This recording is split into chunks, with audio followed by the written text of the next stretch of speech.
So my name is Jennifer Bonens. I'm originally from San Diego, California, and I currently reside in Orange County, California. Yes. And interesting, if you don't mind, a little bit about what you do. So I'm a cardiovascular perfusionist, which means I run a heart-lung machine for open heart surgery. So we take over the heart and lung function during the open heart procedures in which the heart is stopped. And at the end of the procedure, we restart the heart and maintain all of the bodily functions for the patient until the operation is over and anesthesia takes over at the end. That's dope. That's dope. That's really dope. All right. We know everybody while y'all getting your hearts redid, and you know that you in good hands if Jenn is in the That's building. right. You know what I'm saying? So you read the book. You did read volume 1, correct? I did. I enjoyed it. You enjoyed it? Thank you. I appreciate it. So as far as volume 1, I know it's been a minute too, some months or whatever. So and you've been working hard. So what was your favorite part of the book so far? Well, I think for me, the beginning of the book gives you a really good introduction of who CJ is. And, you know, you kind of embrace that character and you kind of grow along with him as the book, you know, transitions to him going with his uncle, and you feel the character and you just kind of want the best for him even when he's not making the right decisions for himself. So just being able to relate, and it's like I've grown up with CJs my whole life, you know what I'm saying? And they've had the opportunities to, you know, do better and, you know, get better. And you basically want to encourage him to move in the right direction as the book proceeds. Yeah. I was one of them CJs that you knew when you was a teenager. I think you were secretly rooting for me to make some right decisions. It might have not worked out all that great, you know what I'm saying? But hindsight is 2020, and that's, you know, what you see also in the book. You're like, okay, made a mistake. Hopefully the next time the opportunity, you know, presents itself, you want to make the right decisions. When you know better, you do better. Exactly. How about your least favorite part of the book of volume 1? Well, you know, it's kind of like you get so tied into the character, and like when he's lashing out, like you're like, dude, like I just want you to do right. Just, you know, make those right decisions. Like you're angry at the wrong people, you know, and it's like you can relate because you've been there, done that, you know, and seen it. And I wouldn't say it's like my least part, but it's just one of those like emotionally attached parts of the book where you just like really get into the character and just like, dude, want to knock him upside the head and like get it right. Just go along with the program, CJ. Right. Just listen, you know what I'm saying? Just go along and listen, right? Exactly. Yeah, that's good. That means it was an emotional attachment for you there. No, I definitely feel that the book relates to, you know, different type of people. For one, you know, especially with CJ, like if you've grown up, you know, in that type of environment and like seeing where he's come from. Also, you have it was Cupcake Brown, like hers was. Who's that? I need to check her out. For sure. Cupcake Brown. Mm-hmm. What was that about? A little bit. So hers was more so kind of like telling, you know, her life. I would hope some of it was fiction because some of the stuff that she kind of went through was a lot. Oh. That's definitely a read that you kind of sit down and like 2 days later you haven't moved, you're in the same spot, but you're done with the book. Cupcake Brown. Check her out. Yeah. What scene stuck with you the most? I don't know. So I think, you know, it kind of just transitions throughout the book. I think when he first moves in with the uncle and he has like the opportunity to like meet his cousins and like see how they're living, and he's just kind of taken aback, not really trying to absorb, their lifestyle because it's so different. Yeah. And you kind of see like the bougie aspect that he's just not really willing to embrace. And I've had relatives that are like adopted, and it adds a little bit of relativity for me that I can see like, oh, okay, like this is where you came from, now you're going into this family, and having to gain attachments to the people in the home when you really haven't known them. Yeah. So That barrier and putting up the barrier and having established a little bit of trust before you start. But then you get into the flow. exactly. You realize before you even know, you're like enjoying the same things you was kind of hesitant about, Right. Yeah, that's life. That's enjoying life right there. No, and I think too, like you experience that in different avenues of life. Like when you transition into different, opportunities career wise, Mhm. um, it's kind of like the same thing. Like you're jumping into something completely new. You don't know your coworkers, and things flow a little bit differently. But because the opportunity is bigger and better, you just really need to embrace it and kind of, find your own way in it. Yeah, agreed. How about this part? Did you reread any passages? And if so, do you remember which one might have stood out to you? I wish I had brought my book with me because there were a couple highlights actually that I made in the book itself. And the reason why I did that, because there were certain like little pieces of wisdom in there that I was like, oh, I need this because, I have a son myself, and in the world that we're living in now, um, you got to prepare your children to not be accepted when they go outside of your house. And you have to prepare them that life is not necessarily going to be fair. And I think just those little nuggets that I found throughout the book that'll give you like that real life, like in your face kind of, you need to not necessarily accept it, but you need to understand it before you go out there in the world and think that the world owes you something. Yeah. So there were a lot of little things like that that I, highlighted in the book, and I was like, okay, this is a keeper. It was one that you had took a picture of, and I didn't even know you had bought the book. You know what I'm saying? I had talked to you in years, and you would just send me, inbox me, and it was a highlight. It was something you had circled or something, but I figured what it was. I should have pulled it up or whatever. But I was like, I think I might have it. Let me see if I have it. And if I do, I'll read it to you. I was like, that's dope. Like, you know what I'm saying? And I do. Initially, it was more thinking like, okay, I'm going to write this for the younger 13, 14, 15, 17-year-old. But I got so much feedback from people because initially I promoted on my page. So it was people our age and my older family members and stuff. And they were like, yo, I found, like you said, like I didn't expect nobody to highlight something that came from me. You know what I'm saying? Right. And then somebody was this one of my book moms. She's a published author, got a bookstore, and she was like, yeah, so and so, blah blah blah, and we're publishing quotes from CJ. And I was thinking about it, and I was like, she publishing quotes from CJ on their social media, and I'm like, in my head, I'm like, but I wrote that, like, right. It didn't even like dawn on me. I'm thinking like, okay, from CJ, but I'm like, wait a minute, I wrote about CJ. Like you're quoting me. Like that was just weird for me. You know what I'm saying?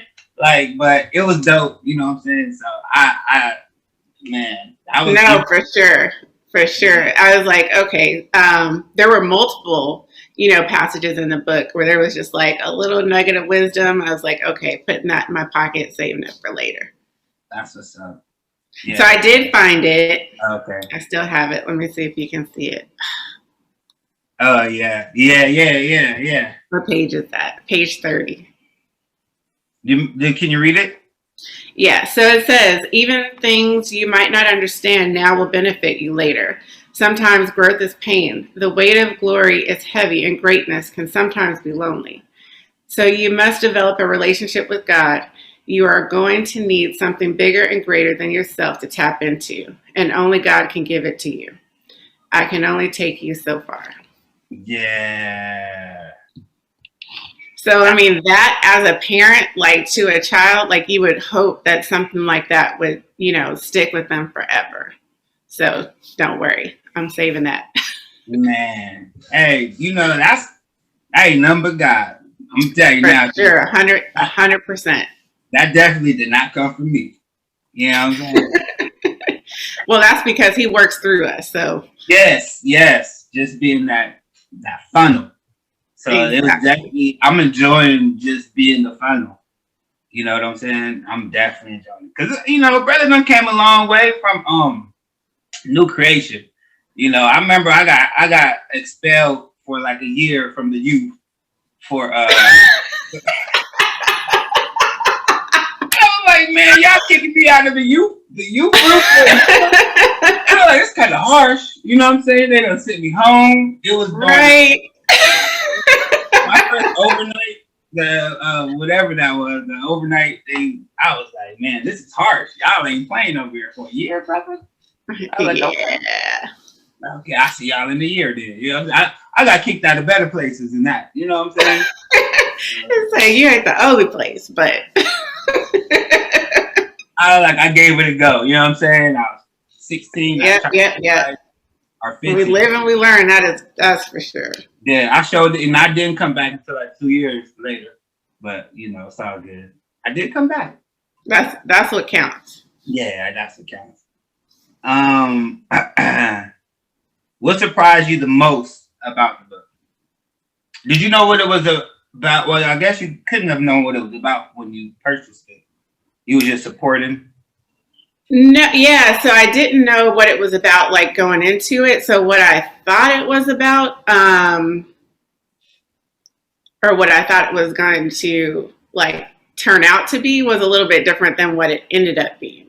So Mm-hmm. I like literally thought like, oh, okay, like it's going to be like an urban fiction that like kind of takes you through just like being in the hood situation, but it kind of you know trans.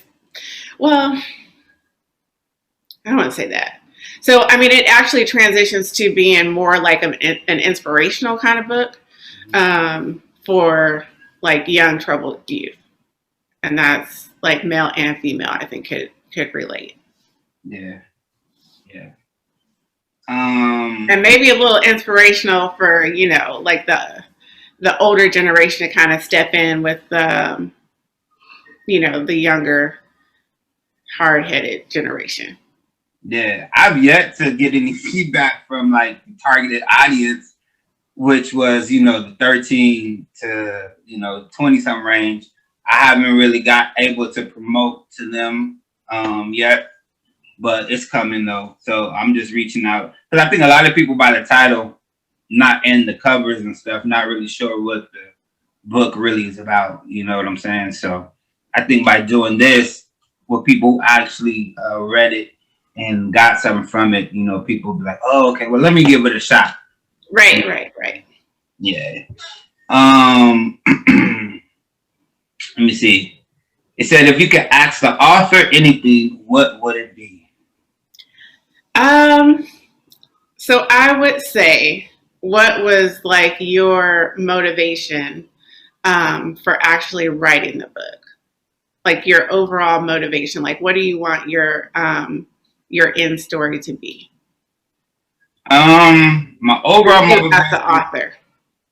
as an author was, this project was a lot different from anything else I've been writing, but I was writing with intent to do movies. So I have like a whole stockpile of movies and shows and stuff ready to go. But this was something I felt that was like a first fruit offering to be able to give young people 13, if I was 13 or 14, things that I was interested in at 20 something, as far as finances and real estate and how, money works and all that. So as an author, and I was just really wanting people to be engaged and really move to the point to where they picked up, the younger people would pick up keywords and be able to have seeds planted. Really, that was just to have seeds planted in young people, and then it could grow from there. Get them a little curious about different aspects of finances, different types of careers, and businesses and stuff, and then just grow from there. So it's really just to plant seeds. No, I definitely think that you achieved that and then some. And I think too, for someone like myself, like I feel like, man, like I could have done, all of these things earlier in life had I known. Yes. But as parents, we want our kids to do better than we did. So we do our best to set them up as best we can. But it's still kind of like, if you don't know, you don't know. So there are certain things I know that, I've learned a little bit later in life that I would like to teach my kids in terms of like finances, real estate, investing for your future, retirement, those sorts of things. And it's kind of, definitely sparked something in me to make sure that, those that come behind me, have the opportunity, have the resources, to access in order to, stimulate their own growth. Yeah. And that's it right there. I wanted to plant some things so they could stimulate their own growth. Because young people, I remember, we was young. When somebody force something on you or tell you, and you have to, or this is the route you need to take, just give me a little bit just give me some of the information and let me make my own choice.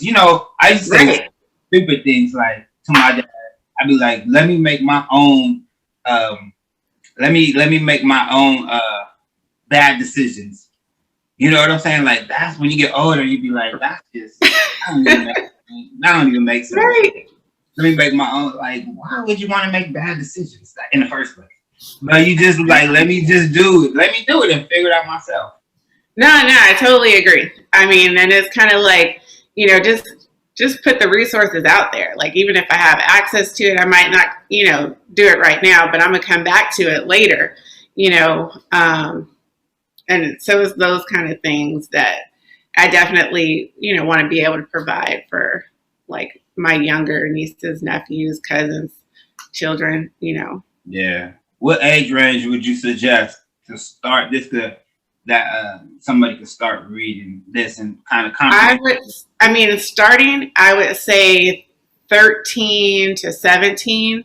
I mean, those are kind of those crucial years where, you're developing your own attitudes and your own, dreams as far as like, where you see yourself like as a kid, like, oh, and it's short term kind of stuff. And it's usually material kind of stuff like, oh, I want to drive this kind of car and I want to do, have this kind of house. But those are those little nuggets that you have to realize turn into, okay, in order to get that, you have to have this kind of job with this kind of income. So I think, by starting like that age range, it kind of opens their mind into thinking like, oh, okay, I'm not going to really be able to obtain that unless I do this. And I think that's the part, sorry, that we don't want to miss. Yeah. Okay. Is the book overrated or underrated? 100% underrated. For Mm. sure. And I didn't even pay you to say that. You know what I'm saying? I know. I'm getting shortchanged here. Put me on the payroll. I got you. Oh, does this book remind you of any other book? Of any other books? Yeah. Not necessarily. I feel like it's definitely got its own path. Um, you don't really find, how it relates to like that young kid, coming from the hood and really kind of, having the world really open up to him if he's willing to accept it. So nothing that I've personally read. Okay. Unique. It's unique. That's right. Let me see. Were there lingering questions from the book that you still might have thoughts about?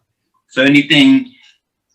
Well, I mean, I still have my other volumes to read, so I will save that answer for you as soon as school's done. Okay. This is gonna be a to be continued. For sure. For sure. Not that you couldn't have took the bus to Cabo for, you know what I'm saying, month vacation. Unfortunately, I brought work with me. You ain't on yeah. the country to work. So you dedicated. That's the problem with being your own boss. You don't really have off time. So, as an independent contractor, I have to make sure like my responsibilities are done. So while I'm on vacation, I'll be sending out invoices and, getting the payroll done. So that's definitely important. I'm sure your workers will appreciate that. And the invoices, those are definitely important for keeping the business. Those are the most important. I know. I have like, one business partner. She's picking up the slack for me at work physically right now. So, I mean, the least I can do is still, keep that administrative piece going. Yeah.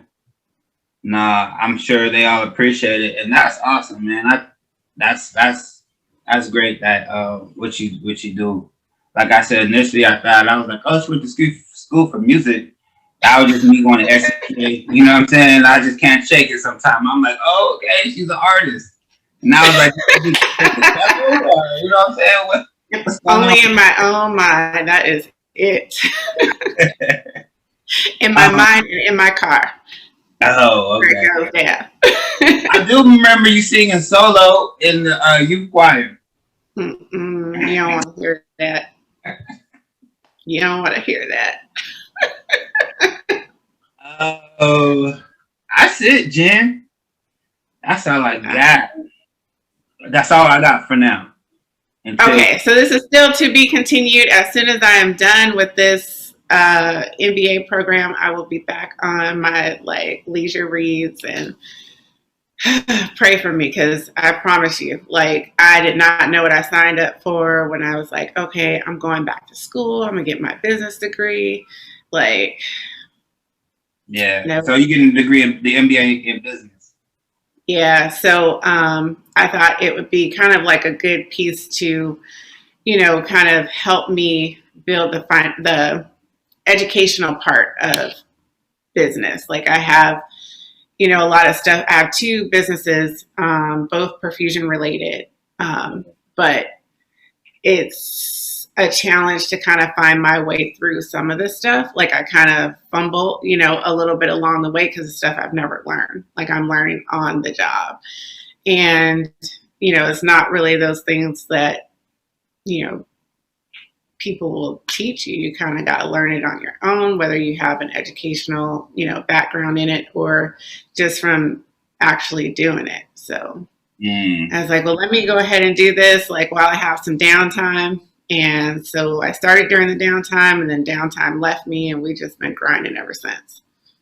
That's what's up. I'm definitely keep you in prayer for energy and promotion and just continued elevation. Same.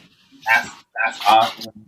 Knowing you and grown up around each other, I think that's is great that what you're doing, and you're a boss. And you know what I'm saying, business owner, that's remarkable. Especially we need that in our community. So for sure. So I will be waiting on my autograph signed edition. Yes, it's coming. And you know what? We're gonna blow up half the room hey, that's my friend, right? And CJ CJ went to get his MBA in business also in Stanford at Stanford. So you guys have something in common. Exactly. Yeah. See? Y'all both geniuses. Whew. And amazing. I need a little bonus genius on my side, because I swear, after not being in school for, a long time, like 15 years, your brain is just not the same when you try to start over. You might need them over 40. Yeah, like it is real. Like you got to take vitamins.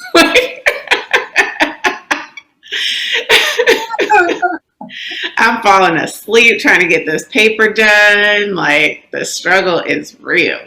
Keep doing it. But Continuing. it'll be worth it. I'll be done in March. Yeah. Okay. That's next year. Yeah. Oh, that's wow. That's next year.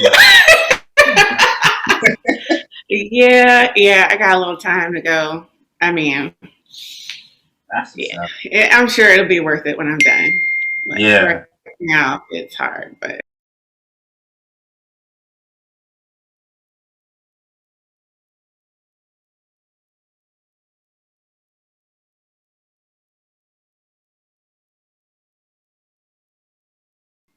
All right, sounds good. Well, you take care. Continue to do what you do. Yes. Like it's pretty like impressive. Like just to be like he wrote a whole book. Like, and there's multiple books. And for it to actually be a good read, like that's incredible. Because when you kind of get that visualization of like what's happening in the book, I mean, I think at that point it's like, okay, this is good. You got it. You got the visual. I did. Like I could see the character. I can see, like the scenes, like that part. I think that came a lot from the first starting to write was studying how to write screenplays. So those are real descriptive as far as what I'm saying, how everything is background and the foreground and all that stuff is painted. So when it's time to shoot, they have that kind of. But it is definitely there for sure. But I'm trying to make sure that I didn't overdo that to where people can draw their own, make it vague. No, I don't think so at all. Yeah. I think that it was. I mean, honestly, it was very impressive. And the book, I mean, it's just intelligently written. Like you can actually go along like scene by scene. So I don't think it was overdone, not even a little bit. I think I'm gonna cash out you some money. I'm gonna cash out you a little money, some change. No. All right. Well, you enjoy the rest of your vacation. Don't drink the water down there. Don't. No, but I will drink the alcohol. We'll be doing that. Okay. Well, we had little issues in the DR. Was that a year or two ago? So maybe. Oh, yeah. So. Well, I bought mine from Costco. Oh, you got Costco down there? Yeah. So we stopped by Costco on our way in and pretty much stocked up. So I'm good to go. Oh, in the U.S. or in Mexico? No, in Mexico. Really? Yep. Oh, you can tell I don't go nowhere. I was like, Costco in Mexico? Is it in Spanish or English? No. Costco. Yeah, so we did the whole Costco run. So we got like a full bar. Like we're good. So them $20 like resort drinks, y'all can keep that. We got it. Yeah, that's all inclusive. Yeah, but I know they're like the drinks are. You would think during COVID, like they would have given like a little bit of a discount. It's like the prices went up. Oh, for real? Yeah. They figuring people coming out, so they're gonna take advantage of everything.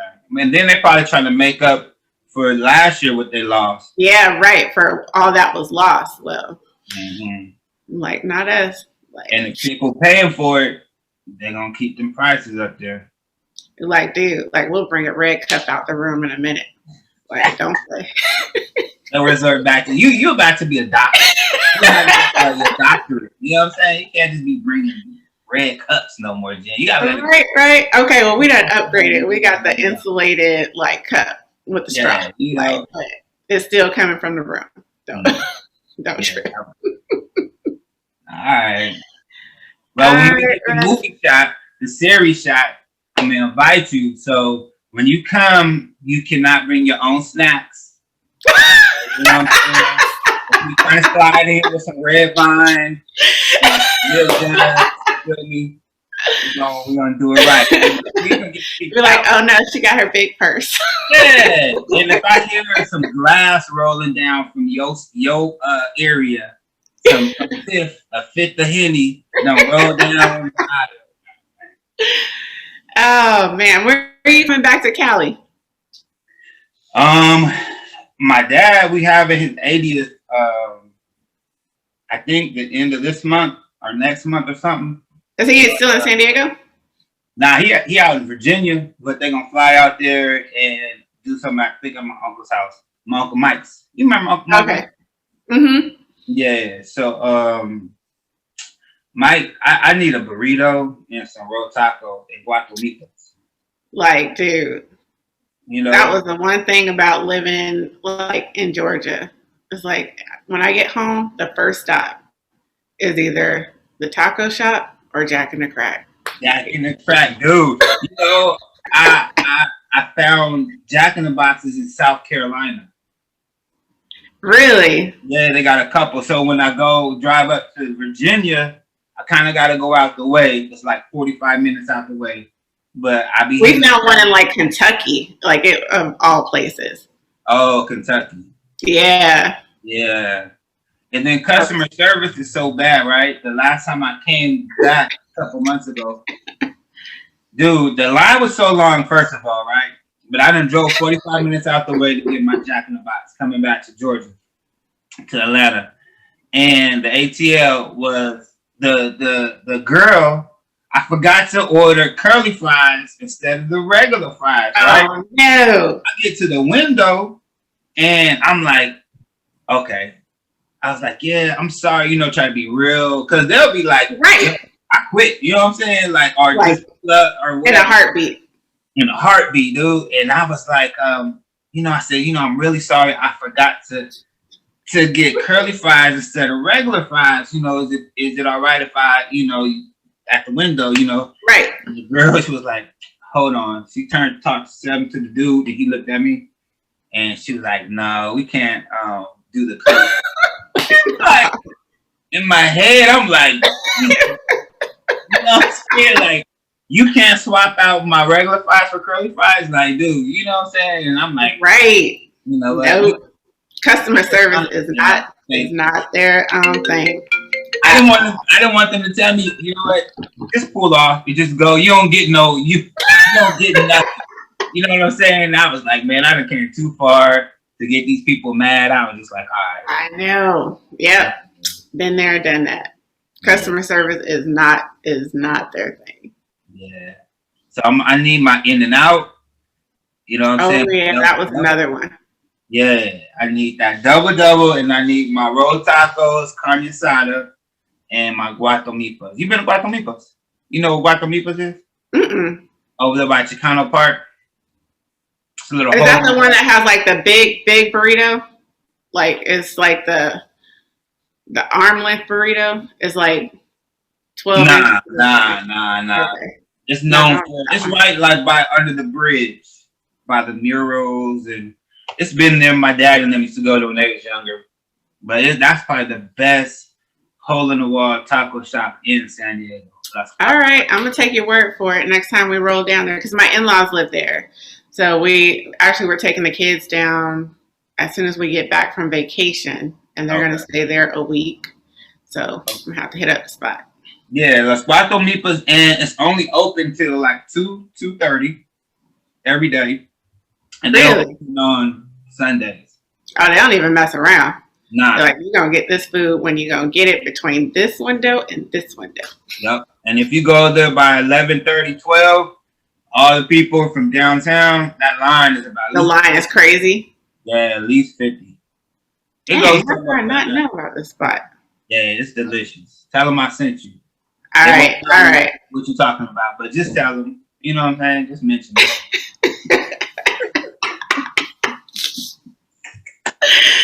All right. All right, crazy. All right. Appreciate you. All right. Good Well, luck good with luck with school. I'm gonna check in everything. with you. Huh? I said good luck with school. We'll be checking. I'm gonna checking in with you. Yeah, for sure. Because at any point in time, I'll be crazy.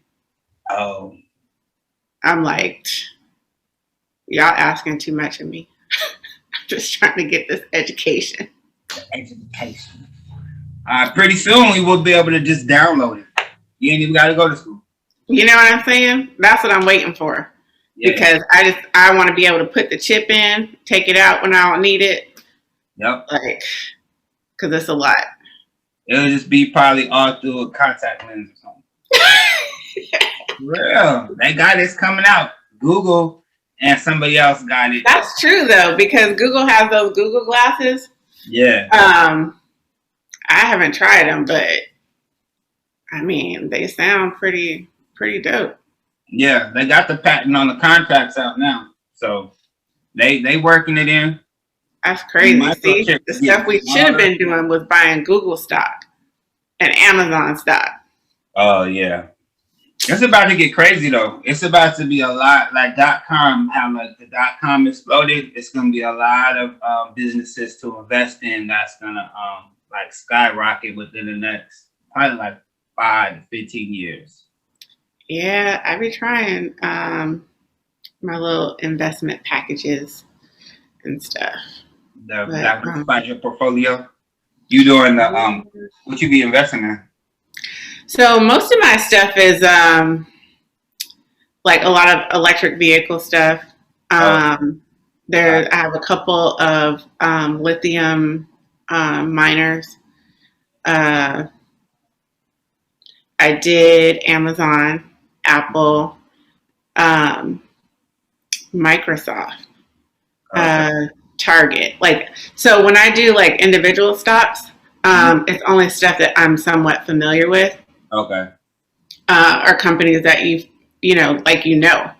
So like the Apples, the Targets, and then I feel like too, if they offer dividends, like those I'll go a little bit harder on because I mean you're basically paying me to hold your stock. Yeah. So and then there's like a few companies that I learned from my coworkers. I'm like, man, where y'all be getting this information from? It's like their parents tell them. Like this is stuff they do. You know what I'm saying? Like my one coworker was telling me how like he pays his daughter, his 6-year-old daughter, to shred paper $6,000 a year. By him having his own company, like you can do that. I was like, what? I did not know that. It's like the stuff you learn from people of other cultures. I mean, those things. Yeah. It's like, man, I did not know.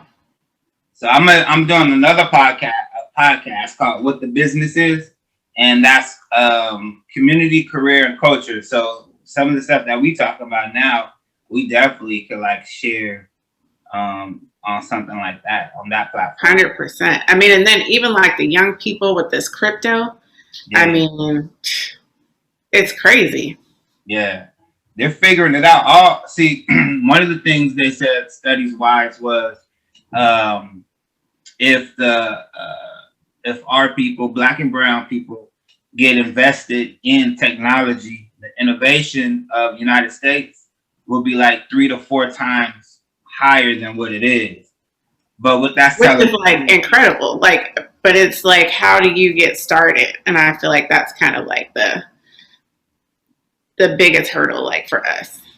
Right, is ownership. I just seen something not too long ago. They were talking about how tech jobs, regular tech codes, and people in IT are so much in demand right now that they're looking to hire like 86,000 vacant jobs and those jobs can be filled with younger people, and our people, but it's just access and information that Right. we have to get. And once we get it, though, the way we're just wired, we taken to a whole nother level. But see, we're so far behind China and Russia and Taiwan and a couple other places that, if we don't excel now, how they talk about cybersecurity and all Mm-hmm. this and that, they're going to surpass us and be so far that the United States is not going to have a choice but to, man, I'm telling you, they're going for when you start seeing these computers in prison and having Oh these yeah. guys doing Oh yeah. cybersecurity in prison,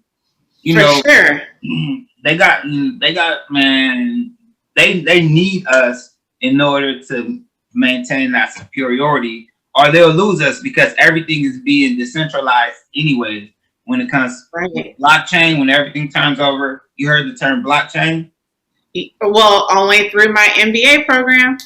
You know what I'm saying? So that's decentralized. They're gonna just DeFi, finances, banking, Mm-hmm. um, information. So you're not gonna need to be in the United States.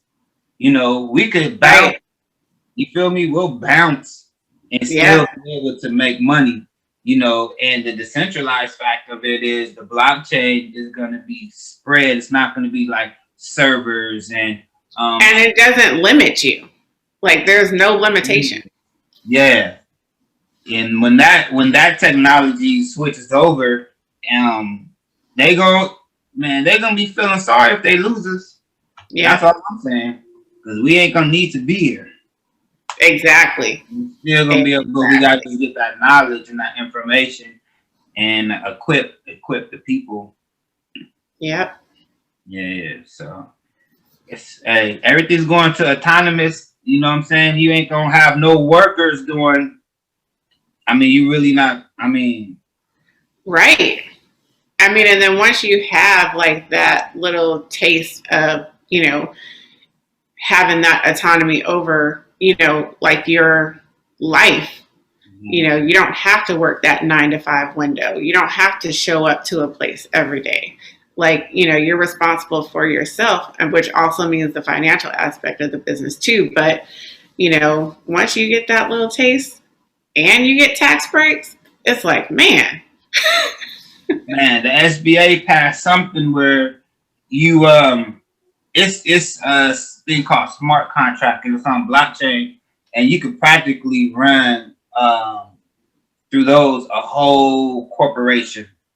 And so you was getting small business loans, and it's really like one person, one literal person running this. You could have like it's 3PL, third person logistics, and that's all. That's like warehousing, and like if Amazon and Mm-hmm. Walmart and stuff where they need a house there Right. before go out, and so all you're doing is having a warehouse. All you own a warehouse. You literally do not need anybody in there. Everything could be done autonomously through Wow. robots, through drones, keeping inventory. When the people come, and then now the 18 wheelers, they're autonomous also. You don't need Mm-hmm. drivers. Right. You know what I'm Yep. saying? So you literally one human being, and then when they start, you don't even need a human being. Can a robot? Can a bot Yeah, run? that was another thing that I had started looking into was the robotics. Yeah, Like those are like huge, and I like the AI companies. yeah. AI Um, bots. Yep, yeah, yep. Hey man, people were in for a rude awakening. like it's crazy. Yeah, my friend of mine, they built bots for corporations from like a couple $100,000 to $30,000 bots. Wow. And those things, they're just, you don't need anything that can be done logistically. You don't need, and it's being done better with the bots. Right. Because you lose that human error factor, Yeah, and you don't have to pay them health insurance, yeah. unemployment insurance, like all that kind of stuff. But yeah. And it's so streamlined. It's just like, I don't know where we're gonna fit in at, You know what I'm Yeah, I saying? mean, that's the thing. It eliminates, those certain level jobs that most minorities take. Yeah. So we got to kind of get ahead of the game and, stay in front of it in order to stay competitive, in terms of like the job market and stuff. Either that or we got to be inventive and create our own path. Innovation. That's where it is, and build our own infrastructures and our own Right. platforms. Other than that, man, when the gap separate and the middle is knocked out, and you're just gonna have people that have and the people. Because look, if I own a corporation and only need a couple of people to run it, who you think is gonna run it after me? My family. Exactly. You know what I'm saying? So Yeah. the money gonna stay there, but the people that don't have, it's gonna be so hard to get. You know what Right. I'm saying? And it's gonna go back to the days where people were being entertained when people was in the Coliseum fighting tigers and stuff. You can't Right. get a job, bro. You're gonna be out there wrestling with tigers for a little bit of change. For a little bit of change at that. You know what I'm saying? So you gotta figure it out quick. Yeah. They're already doing it with football and crazy just concussion themselves right now. I know. Like that is crazy. I can't love a sport that much to be willing to risk my life. You I know, mean, you pretty much know the outcome. yeah. And when we didn't know the outcome, that was different. But I grew up playing football. But if I had a son, no way I would be encouraging him to play Well, see, football. we're kind of more so going your route with like the baseball. So yeah, my son, he's just not really into sports though. He's only 6, but he's more like into electronics. He likes Yeah. taekwondo. That's his thing. Okay. But I'm like, dude, you need to burn off some of that energy. Especially Yeah. on the baseball field. Yeah. Any athletics, I'll be like taekwondo and all that type of stuff, like self-discipline, martial Yeah. arts. Yeah. Oh But yeah. like a couple of people, like my friend that does the build the bots, she was like, yeah, when she was growing up, her parents used to send her to robotics camps. Yeah. I didn't even know they had. I was at. I didn't realize they had it until like recently because my daughter's school offered like these after school extracurricular classes you can sign your kids up for. So it was like the first step is like weird. It's like Legos. Mm-hmm. And they teach them how to like build these extravagant things with Legos. And then the next one, it's like this micro robotics kind of thing. Oh, okay. And yeah, I mean, it was like, wow, I didn't even know this existed, like at all. Yeah. Because we didn't have that kind of stuff growing up. Microrobotics, and now they got nanobotics, and these little things are smaller than viruses. That's crazy.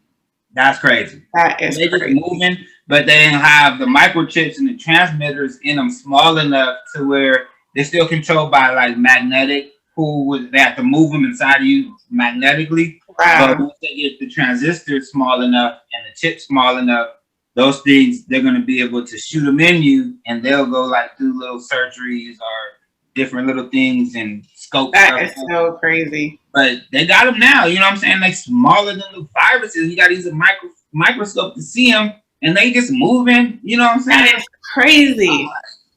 That's crazy. Oh my gosh.